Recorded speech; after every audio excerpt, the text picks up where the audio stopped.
Hello students, welcome back to our YouTube channel JRF Station. I am Sneha, your guide and mentor. Hope you are doing well. So let's start our today's class. तो आज जो हम discuss करने वाले हैं वो रहेगी हमारी जो 10th यूनिट है income tax and corporate tax planning.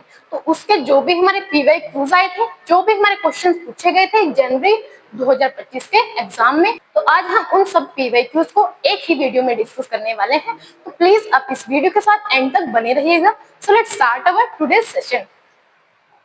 So first जो हमारा क्वेश्चन है वो ये है कि which section of the income tax act 1961 mentions unilateral relief, कि इसमें हमसे पूछा गया है कि जो कौन सा सेक्शन है हमारे इनकम टैक्स एक्ट का 1961 जिसमें हमें यूनिलैटरल रिलीफ के बारे में बात की गई है। अब जो ये यूनिलैटरल रिलीफ का कंसेप्ट है वो हम पढ़ते हैं डबल टैक्सेशन अवॉइडेंस जो एग्रीमेंट होते हैं उनमें हम इन कंसेप्ट को पढ़ते हैं। एक यूनिलैटरल रिलीफ होता है, एक होता है बायलैटरल रिलीफ। तो आगे हम उसको डिस्कस करेंगे। तो पहले हम देख लेते हैं जो यूनिलैटरल का कंसेप्ट है वो सेक्शन 91 में डिफाइन किया गया था। अब हम देखते हैं कि यूनिलैटरल और बायलैटरल क्या है। कि बायलैटरल होता है उसको बताया गया था सेक्शन 90 में। बायलैटरल का मतलब है कि when there is double taxation avoidance agreement with other country, कि हमें कब रिलीफ मिलेगी बायलैटरल, कि जब दो कंट्रीज ने आपस में DTAA को साइन कर रखा है, डबल टैक्सेशन अवॉइडेंस एग्रीमेंट को साइन किया हुआ है, तो हमें रिलीफ मिलती है टैक्स की। कि जैसे हम क्या कर रहे थे, फॉरेन से हमने कुछ इनकम अर्न करी, अब हमने क्या करा, फॉरेन की गवर्नमेंट भी हमसे टैक्स लेगी और जब हम इंडिया में पैसे भेजेंगे तो इंडियन गवर्नमेंट भी टैक्स लेगी। लेकिन अगर उन गवर्नमेंट के बीच में, उन कंट्रीज के बीच में डबल टैक्सेशन को अवॉइड करने के एग्रीमेंट्स है तो हमको क्या करना होगा, सिर्फ एक ही कंट्रीज में टैक्स पे करना होगा। तो यही होता है double taxation avoidance agreement. Bilateral relief मतलब दो कंट्रीज की तरफ से रिलीफ दी गई है, जबकि यूनिलैटरल रिलीफ का मतलब कि जब कोई भी डबल टैक्सेशन अवॉइडेंस का एग्रीमेंट साइन नहीं है कंट्रीज के बीच में तो वो होती है यूनिलैटरल रिलीफ, जो बताया गया था सेक्शन 91 में। अब इसकी कुछ कंडीशंस होती है तब ही आपको एक कंट्री क्या देगी, रिलीफ देगी टैक्स से। नेक्स्ट आ जाता है arrange the following points step by step regarding computation of gross total income. तो जो हमसे इस क्वेश्चन में पूछा गया है वो ग्रॉस टोटल इनकम से कंसेप्ट से रिलेटेड है कि कैसे हम उसको कैलकुलेट करते हैं जो ग्रॉस टोटल इनकम होती है। तो स्टूडेंट्स इसमें आप देख लीजिए कि सबसे लास्ट स्टेप हमारा क्या होगा, computation of gross total income. कि सबसे लास्ट में हम क्या करेंगे, हमसे क्वेश्चन में ही यह पूछा है कि कैलकुलेट करना है, आपको कंप्यूट करना है ग्रॉस टोटल इनकम को, तो उसके कुछ स्टेप्स बताने हैं। तो सबसे लास्ट का हमारा यही स्टेप होगा। तो अब ये देख लीजिए कि ए जो ऑप्शन है वो किस किस में है। तो अब देख लीजिए कि कौन से ऑप्शन में है हमारे ए, कि हमारे अब लास्ट जो ऑप्शन है जिनमें हमें ए के बारे में बताया गया है। तो स्टूडेंट्स आप जब ग्रॉस टोटल इनकम को कैलकुलेट करोगे तो सबसे पहले आप क्या चेक करोगे, डिटरमाइन करोगे रेजिडेंशियल स्टेटस को। कि रेजिडेंशियल स्टेटस क्या है किसी पर्सन का, वो रेजिडेंट है, नॉन रेजिडेंट है, ऑर्डिनरी रेजिडेंट है या फिर नॉन ऑर्डिनरी रेजिडेंट है। तो सबसे पहले आप रेजिडेंशियल स्टेटस को चेक करोगे, उसके बाद ही आप आगे का प्रोसीजर फॉलो करोगे। तो स्टूडेंट्स आप देख लीजिए कि कौन से ऑप्शन में हमारे सबसे पहले ई दिया गया है। तो एक ही ऑप्शन है हमारा फर्स्ट ऑप्शन जिसमें हमें बताया गया है कि हम डिटरमाइन करेंगे रेजिडेंशियल स्टेटस को सबसे पहले। एंड नेक्स्ट हमारा क्या रहेगा, डी। अब एक ऑप्शन से ही आपका कंप्लीट आंसर हो रहा था इसका, कि इसमें अब हम कंप्यूट करेंगे इनकम को under each head of income. ये अलग अलग हमारे जैसे 5 हेड्स होते हैं इनकम के, तो हम उन हेड के अंडर अलग अलग जो इनकम है उनको कंप्यूट करेंगे। नेक्स्ट हमारा बनेगा clubbing of income of spouse है, माइनर चाइल्ड है। अब किसी पर्सन है उसने क्या कर दिया था, किसी दूसरे के नाम पर इनकम ट्रांसफर कर दी, अब कुछ क्लबिंग के प्रोविजन अराइज हो जाते हैं उस टाइम पर। अभी हमारा सी ऑप्शन है। नेक्स्ट है setting of and carry forward of losses, कि जो भी हमारे लॉसेस हैं हम उनको सेट ऑफ करेंगे एंड कैरी फॉरवर्ड करेंगे। अगर हमारी इनकम इतनी सफिशिएंट नहीं है उनको सेट ऑफ करने के लिए नेक्स्ट ईयर के लिए हम उनको कैरी फॉरवर्ड कर देंगे। नेक्स्ट हमारा लास्ट ऑप्शन है computation of gross total income. अब हम क्या कर लेंगे, कंप्यूट कर लेंगे हमारी ग्रॉस टोटल इनकम को। तो हमारा जो करेक्ट आंसर बन जाएगा वो हमारा फर्स्ट ऑप्शन बन जाएगा। अब नेक्स्ट है ब्रेटली नाम के एक पर्सन थे, एक ऑस्ट्रेलियन क्रिकेटर थे। वो विजिट करते थे इंडिया को for 100 days in every financial year, कि हर एक साल में वो 100 डेज हमारे इंडिया में आते थे। This has been his practice for the past 10 financial year. पिछले 10 सालों से यही वो कर रहे थे, हर साल वो 100 दिन कम से कम इंडिया में बिता रहे थे। Find out his residential status for the assessment year 2023 and 24। और 23 और 24 जो फाइनेंशियल ईयर है, असेसमेंट ईयर है, उसके लिए हमें उनका रेजिडेंशियल स्टेटस को पता करना है। अब हमें बताना है कि वो रेजिडेंट होगा, ऑर्डिनरली होगा, नॉट ऑर्डिनरली होगा या फिर वो नॉन रेजिडेंट होगा। तो सबसे पहले स्टूडेंट्स आपको पता होना चाहिए कि रेजिडेंट क्या होता है, क्या उसकी कंडीशंस होती है। अब देख लेते हैं कि अगर कोई पर्सन रेजिडेंट होगा इंडिया का तो उसके लिए फर्स्ट कंडीशन है कि पहले तो 182 डेज होना चाहिए एक फिजिकल ईयर में, एक प्रीवियस ईयर में। तो 182 की कंडीशन है, 182 डेज वो एक फाइनेंशियल ईयर प्रीवियस ईयर में होना चाहिए कंट्री में। नेक्स्ट हमारी कंडीशन है 60 डेज होना चाहिए एक वो प्रीवियस ईयर में, प्लस 365 डेज होना चाहिए वो प्रीवियस 4 ईयर्स में। अब आप देख सकते हैं कि जो फर्स्ट कंडीशन है वो तो हमारी सेटिस्फाई नहीं हो रही ब्रेटली के केस में कि वो 182 डेज तो नहीं रहे किसी साल में। सेकंड कंडीशन हमारी वो सेटिस्फाई कर रही है कि वो 60 डेज रहे थे, इसमें एक प्रीवियस ईयर में मतलब 100 डेज रहे थे तो 60 डेज की तो सेटिस्फाई होगी, प्लस 365 डेज प्रीवियस 4 इयर्स में। अब 4 सालों में वो कितने दिन रहे होंगे इंडिया में, 400 दिन रहे होंगे, तो 365 डेज की भी फुलफिल होगी। तो अब हमारी फर्स्ट कंडीशन तो सेटिस्फाई हो सकती है क्योंकि इन दोनों में से कोई एक कंडीशन भी अगर सेटिस्फाई हो जाए तो वो रेजिडेंट हो जाता है इंडिया का। अब हम नेक्स्ट करेंगे बात ऑर्डिनरली रेजिडेंट के लिए क्या कंडीशन है। इसमें है कि वो रेजिडेंट होना चाहिए 2 इयर्स में out of the previous 10 years. अब हम देख सकते हैं कि जो पिछले 10 साल थे उनमें वो 2 साल रेजिडेंट था या नहीं था। And next 730 days in last 7 years. अब यहाँ पर हम एंड को डिनोट करते हैं, एंड का मतलब ये दोनों कंडीशन सेटिस्फाई होंगी तब ही वो क्या होगा, इस इंडिया का ऑर्डिनरी रेजिडेंट होगा। अब हम देख सकते हैं ये तो चलो सेटिस्फाई हो जाएगी। अब हम देख सकते हैं यहाँ पर हमारी जो कंडीशंस है वो सेटिस्फाई नहीं होती कि जैसे 730 डेज वो नहीं रहा पिछले 7 सालों में, वो 700 डेज ही रह पाया होगा क्योंकि वो हर साल 100 दिन ही हमारे इंडिया में रेजिडेंट था। तो जिस वजह से अब 730 डेज की हमारी सेटिस्फाई नहीं होती है तो वो अब क्या हो जाएगा, नॉट ऑर्डिनरली रेजिडेंट हमारा हो जाएगा। नॉन रेजिडेंट के लिए क्या होती है कि जब कोई भी पर्सन एक भी रेजिडेंशियल की जो भी सिचुएशन है कंडीशन है उनको सेटिस्फाई नहीं करता तो वो नॉन रेजिडेंट हो जाता है। लेकिन हम देख सकते हैं यहाँ पर पर्सन रेजिडेंट की तो हमारी कंडीशन को सेटिस्फाई कर सकता है लेकिन जो ऑर्डिनरली रेजिडेंट की कंडीशन होती है उनको वो सेटिस्फाई नहीं कर रहा, जिस वजह से वो नॉट ऑर्डिनरली रेजिडेंट का हमारा रेजिडेंट हो जाएगा। तो हमारा क्वेश्चन में करेक्ट आंसर कौन सा बनेगा, resident but not ordinarily resident in India. तो ये हमारा करेक्ट आंसर हो जाएगा, आंसर 3। नेक्स्ट आ जाता है arrange the following points in the section wise order from the section 23 to 27 as per the income tax act 1961। हमसे पूछा गया है कि हमें अरेंज करना है पॉइंट्स को सेक्शन वाइज जो हमारे इनकम टैक्स एक्ट में हमें बताए गए हैं। तो इसमें हमें डीम्ड ओनरशिप है, प्रोविजन है एरियर्स के रेंट के, अनरियलाइज्ड है जो determination of annual value, and हमारे कुछ 5 ऑप्शंस हमें दिए गए हैं। तो सबसे पहले स्टूडेंट्स हम क्या करते हैं, डिटरमाइन करते हैं हमारी एनुअल वैल्यू को। एनुअल वैल्यू का जो सेक्शन है हमारा 23 होता है, जिस वजह से हमारा जो पहला ऑप्शन आएगा वो सी ऑप्शन हो जाएगा। तो स्टूडेंट्स आप देख सकते हैं कि हमारा कौन सा ऑप्शन सबसे पहले आया हुआ है, सी हमारे सेकंड ऑप्शन में हमारा पहले आया हुआ है, तो ये हमारा ऑप्शन करेक्ट हो जाएगा। नेक्स्ट हमारा क्या होगा, डिडक्शन देंगे हम एनुअल वैल्यू के इनकम फ्रॉम हाउस प्रॉपर्टी। जो हाउस प्रॉपर्टी में हमारी जो एनुअल वैल्यू होती है उसमें से हम डिडक्शन देंगे, कुछ 30% की डिडक्शन होती है या फिर कुछ अदर डिडक्शन है, अब हम उनको डिडक्ट करेंगे एनुअल वैल्यू में से जो हमारी हाउस प्रॉपर्टी की वैल्यू होती है। तो हमारा जो ये सेकंड ऑप्शन है वो ये बनेगा। अब हमने डिडक्शन के बाद क्या करेंगे, प्रोविजनिंग करेंगे, जो भी हमें प्रोविजंस दिए गए हैं, एरियर्स ऑफ रेंट है, अनरियलाइज्ड रेंट है, रिसीव्ड सब्सिक्वेंटली, हम इनको सेक्शन वाइज अरेंज कर रहे हैं। तो सबसे पहले हमारे क्या है कि डिटरमाइन करेंगे हम एनुअल वैल्यू को, देन हम डिडक्शन को अलाउ करेंगे, उसके बाद हम जो भी प्रोविजंस हैं एरियर्स के रेंट के या फिर अनरियलाइज्ड रेंट के उनको हम देखेंगे, एंड देन उसके बाद हम क्या करेंगे, ट्रीटमेंट करेंगे इनकम फ्रॉम ओन प्रॉपर्टी कि एक प्रॉपर्टी के क्या थे, एक से ज्यादा ओनर थे तो उनका जो भी हमारा क्या रहेगा, ट्रीटमेंट रहेगा उसको करेंगे अब हम। लास्ट अब हमारा जो क्या रहेगा सेक्शन है 27, वो हमारा है डीम्ड ओनरशिप का। तो हमारा ऑप्शन जो है सेकंड वो हमारा करेक्ट हो जाएगा। जैसे हम देख सकते हैं 27 है इसका, प्रोविजन फॉर एरिया 25 है, जो हमारा डिटरमाइन करेंगे एनुअल वैल्यू 23 में है, एंड ट्रीटमेंट है इनकम का वो 26 में है, और 24 में है हमारा डिडक्शन फ्रॉम एनुअल वैल्यू।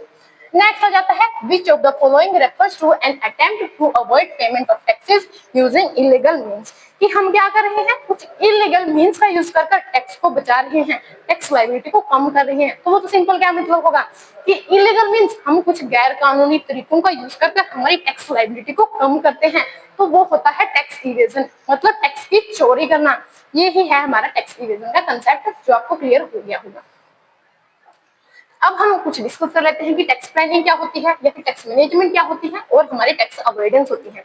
तो टैक्स प्लानिंग का मतलब है कि मिनिमाइज करना अपनी टैक्स लायबिलिटी को using the provisions allowed under law, like taking benefits of deduction, कि जो भी हमें हमारे लॉ में, जो भी हमारे इनकम टैक्स एक्ट में हमें प्रोविजंस को अलाउ किया गया है, जब हम उन प्रोविजंस का यूज कर हमारी टैक्स लायबिलिटी को कम करते हैं, वही होती है हमारी टैक्स प्लानिंग। नेक्स्ट आ जाता है टैक्स मैनेजमेंट। टैक्स मैनेजमेंट का मतलब to comply with the tax laws and avoid penalties by filing returns, paying taxes and maintaining records, कि हम क्या करते हैं, जो भी टैक्स के लॉज हैं उनको कंप्लाई करते हैं, उनको फॉलो करते हैं और हम पेनल्टी को कम करने की कोशिश करते हैं, जैसे रिटर्न फाइल करके टाइमली। और हम क्या करते हैं, अपने जो भी रिकॉर्ड्स हैं हमें मेंटेन करने चाहिए, उनको हम मेंटेन करते हैं।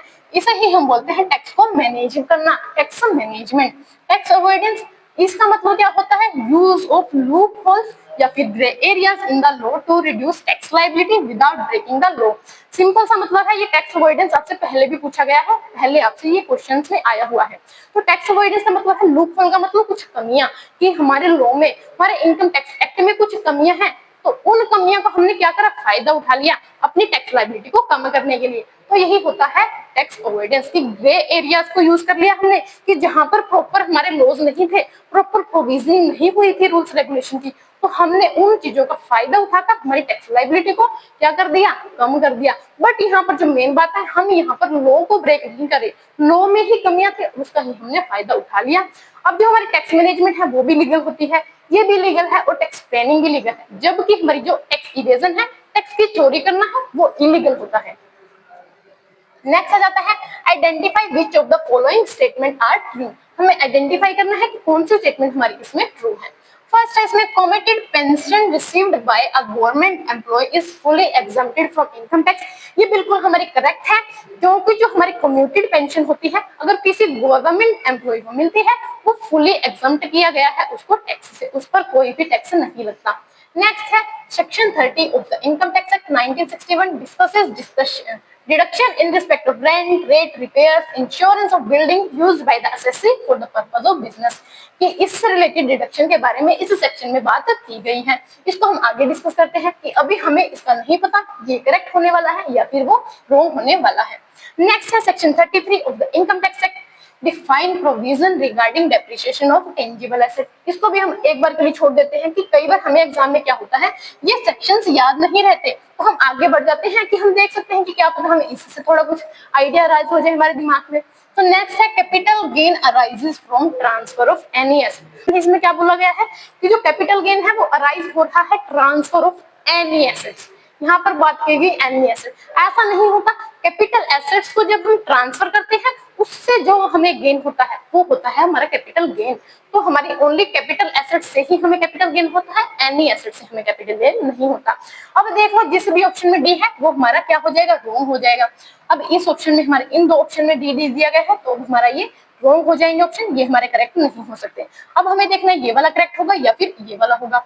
नेक्स्ट आ जाता है short term capital assets is defined under section 2 subsection 42A of the income tax act 1961। ये बिल्कुल करेक्ट है, जो शॉर्ट टर्म हमारी कैपिटल एसेट होती है उनको डिफाइन किया जाता है सेक्शन 2 में, सब सेक्शन 42A में। अब जो ज्यादातर हमारी डेफिनेशंस है वो सेक्शन 2 में ही दी जाती है, तो ये हमारा करेक्ट है ऑप्शन, जबकि हमने पढ़ा था ये भी करेक्ट है। अब ए और ई हमारे किसमें है करेक्ट, इसमें देख लो। अब आपको बी के बारे में नहीं पता था, इन ऑप्शंस के बारे में नहीं पता था कि ये करेक्ट है या फिर ये नहीं है करेक्ट, तो आप इस ट्रिक का यूज कर ये आपको पता चल गया ये हमारा करेक्ट है। तो अब हम क्या कर सकते हैं कि हमारा जो ये ऑप्शन है ए, बी और ई हमारा करेक्ट हो जाएगा। अब जो हमारा ये सी ऑप्शन है ये क्यों करेक्ट नहीं है, क्योंकि जो सेक्शन 33 है वो डिफाइन नहीं करता प्रोविजन डिप्रिसिएशन के, हमारा जो सेक्शन 32 है वो डिफाइन करता है, कि जो हमारा सेक्शन 32 डिप्रिसिएशन होता है जो टेंजिबल एसेट्स पे, उनके प्रोविजंस को डिफाइन करता है। नेक्स्ट आ जाता है which of the following sections of the income tax act 1961 define the method for computing arm length price. Transfer pricing को जब हम डिस्कस करते हैं, उसको मीनिंग को देखते हैं, उसके कंसेप्ट को जब हम पढ़ते हैं, तो हम वहां पर पढ़ते हैं आर्म लेंथ प्राइस को। तो अब हमसे पूछा गया है कि कौन सा सेक्शन है जो हमें बताता है आर्म लेंथ प्राइस को कैसे हम कंप्यूट करते हैं, तो इसका सेक्शन होता है सेक्शन 92C। अब हम डिस्कस कर लेते हैं कि ट्रांसफर प्राइसिंग क्या होती है, आर्म लेंथ प्राइस क्या होता है। ट्रांसफर प्राइसिंग का मतलब है it refers to the price at which goods services और इंटेंजिबल एसेट्स आर ट्रांसफर्ड। कि क्या होता है, एक प्राइस होता है जिस पर जो भी हमारी गुड्स होंगे, सर्विसेज होंगी या फिर इंटेंजिबल जो एसेट्स हैं उनको हम ट्रांसफर करेंगे बिटवीन द रिलेटेड एंटिटीज, कि जैसे कोई पेरेंट है या फिर सब्सिडरीज कंपनी है, किस प्राइस पर वो इन सब चीजों को ट्रांसफर करती हैं, वो होता है ट्रांसफर प्राइसिंग। नेक्स्ट है ये इंश्योर करता है the transaction between related parties are done at arm length price, कि जो भी हमारी ट्रांजैक्शन होंगी रिलेटेड पार्टीज के बीच में वो आर्म लेंथ प्राइस पर ही की जाए। ऐसा प्राइस जो क्या करे, अनरिलेटेड पार्टीज चार्ज करेंगी। अब सिंपल सा मतलब ये है कि हम इसको यूज क्यों करते हैं, इसका यूज करने का मेन फोकस ही ये है कि जो एमएनसीज होती हैं वो क्या करती हैं, करने की कोशिश करती हैं, वो शिफ्ट करती हैं profits from high tax countries to low tax countries by manipulating prices of internal transaction. कि जैसे क्या था, कोई एक कंपनी थी वो इंडिया में काम करती थी, उसका हेड ऑफिस कहाँ था, जैसे कोई यूएसए की कंपनी थी वो इंडिया में काम कर रही थी, उसकी यहाँ पर ब्रांच थी। अब क्या करा, अब वो यहाँ पर पैसे कमाएगी तो अब वो यूएसए में ट्रांसफर कर देगी हेड ऑफिस के पास। अब जब हम क्या करते हैं, हेड ऑफिस ने कुछ क्या करा, कुछ एसेट्स को परचेज करा, कुछ हमारे गुड्स ट्रांसफर करे इंडिया की ब्रांच में। अब वहां पर क्वेश्चन ये अराइज होता है कि वो किस प्राइस पर क्या करे, ट्रांसफर करें इन सब चीजों को। अब कई चलाक जो हमारी एमएनसीज होती हैं वो क्या करती हैं, कई बार उसको अनफेयर प्राइसेस पर चार्ज करती हैं, जिस वजह से उनके जो प्रॉफिट्स हैं वो हाई हो जाते हैं। वो प्रॉपर उनको नहीं दिखाती हैं कि हमारे हाई प्रॉफिट्स हैं, वो शिफ्ट कर देती हैं प्रॉफिट्स को from high tax countries to low tax countries by manipulating prices को मैनिपुलेट कर कर उन्होंने शिफ्ट कर दिया अपने प्रॉफिट को हाई टैक्स कंट्री से लो टैक्स कंट्री, ताकि वो क्या कर सके, अपने टैक्स को बचा सके। तो इन चीजों को ही पकड़ने के लिए हम लेके आए आर्म लेंथ प्राइसिंग के प्रोविजन। आर्म लेंथ प्राइसिंग के प्रोविजन की ऐसे प्राइस जो अनरिलेटेड पार्टीज आपस में चार्ज करेंगी जब वो कुछ ट्रांजैक्शन करती हैं, ट्रांसफर की गुड्स है, सर्विसेज है या फिर इंटेंजिबल एसेट्स है। तो यहाँ पर सिंपल सा मतलब यही है आर्म लेंथ प्राइसेस का, कि it refers to the price that would be chargeable in the transaction between two unrelated और independent entities under open market condition. तो सिंपल सा यही है कि प्राइस जो चार्ज किया जाएगा अनरिलेटेड जो पार्टीज हैं उनके बीच में। आई होप कि आपको अच्छे से ये क्लियर हो गया होगा। नेक्स्ट है मैच करना है हमें लिस्ट 1 को लिस्ट 2 के साथ। अब इसमें हमें सेक्शन 194 के बारे में बात की गई है, इनकम टैक्स 1961। अब जो 194 सेक्शन है वो हमें बताता है डिविडेंड के बारे में, तो हमारा ये फोर्थ के साथ मैच हो जाएगा।